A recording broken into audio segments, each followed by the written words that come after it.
Vince Gill didn't just become a country music legend overnight. Behind that smooth voice and guitar magic lies a long road filled with challenges, heartbreak, unexpected turns, and quiet resilience.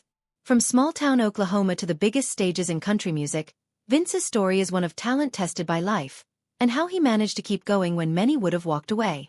Born on April 12, 1957, in Norman, Oklahoma, Vince grew up in a home that was anything but ordinary. His father wasn't just a federal judge. He was also a bluegrass musician who could play multiple instruments, and music was a part of their daily life.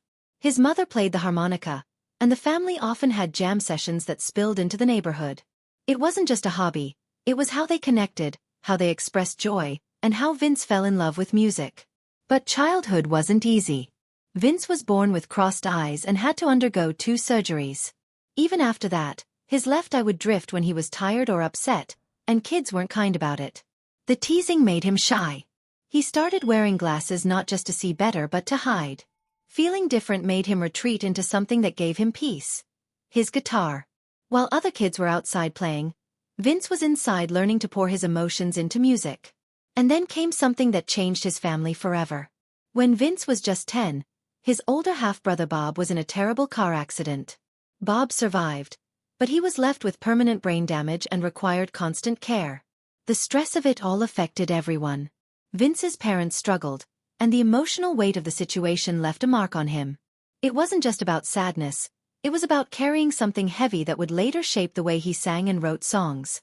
You could hear it in his voice, the kind of pain that can't be faked.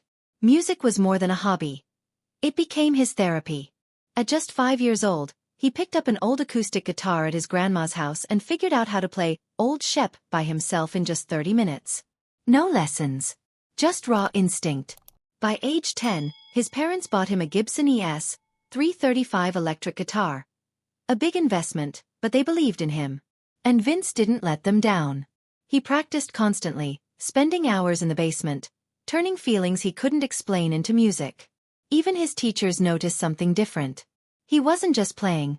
He was telling stories with every note. As a teenager, Vince formed a bluegrass band called Mountain Smoke. In 1976, they landed a gig opening for the rock band Kiss in Oklahoma City. The crowd came expecting loud guitars and face paint, not fiddles and banjos. Things turned ugly fast. Booze, beer bottles, even insults. Vince, frustrated and humiliated, flipped off the crowd and walked off stage. It could have been the end. But instead of quitting, Vince just got more focused. If anything, that night proved how badly he wanted it. He moved to Kentucky, joining Bluegrass Alliance and then Boone Creek. These were bands that weren't mainstream, but they were making something fresh.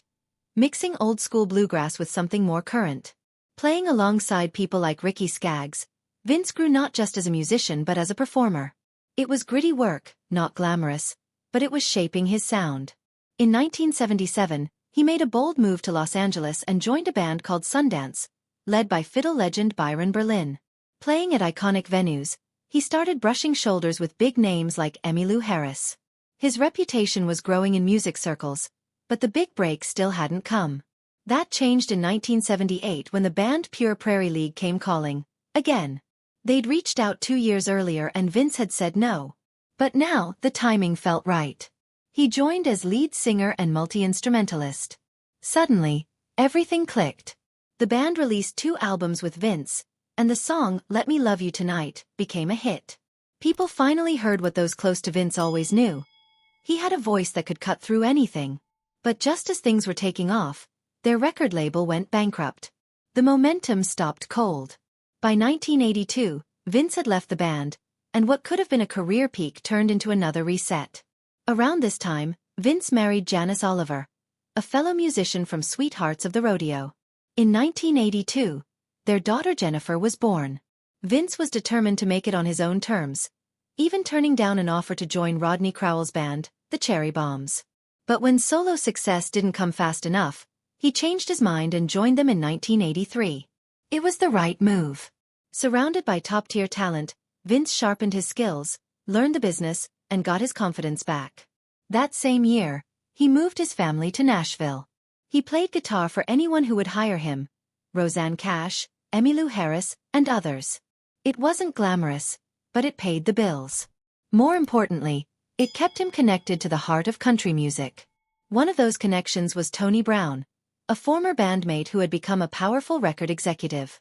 Tony saw Vince's potential and helped him land a solo deal with RCA in 1984.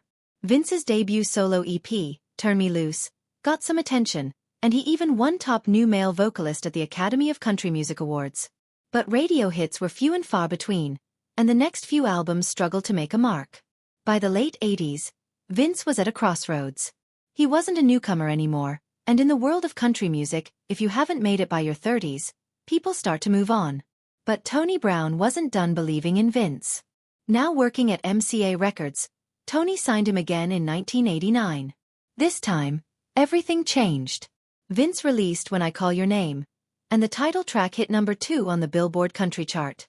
It didn't just chart, it stuck. The album went platinum and earned Vince his first Grammy. It was a turning point. People didn't just respect his music, they connected with it. The honesty in his lyrics, the emotion in his voice, it felt real because it was. From there, Vince took off. Between 1992 and 1994, he couldn't miss. Songs like I Still Believe in You, Don't Let Our Love Start Slippin' Away, and Trying to Get Over You dominated the charts. His mix of traditional country storytelling with polished, emotional delivery made him a favorite with both fans and critics. He started collecting awards, Grammys, CMAs, you name it. But Vince wasn't just a star. He was also in demand as a session musician. He played guitar for Reba McEntire, Bonnie Raitt, and so many others. Whether it was country, rock, or blues, Vince could blend in and stand out at the same time. But while the spotlight shined bright, his personal life was changing. In the late 90s, his marriage to Janice ended after 17 years. The pain of that loss poured into his 1998 album, The Key. It wasn't full of radio hits, but it was honest. Raw. The kind of record that critics love because it's brave enough to be vulnerable. Vince wasn't chasing charts anymore. He was chasing truth. Then came more public scrutiny. In 2000, Vince married Amy Grant, the Christian music icon. Both had divorced not long before, and not everyone was supportive. Some in the religious community called it adultery. Protesters even showed up at his concerts. Certain radio stations stopped playing their songs.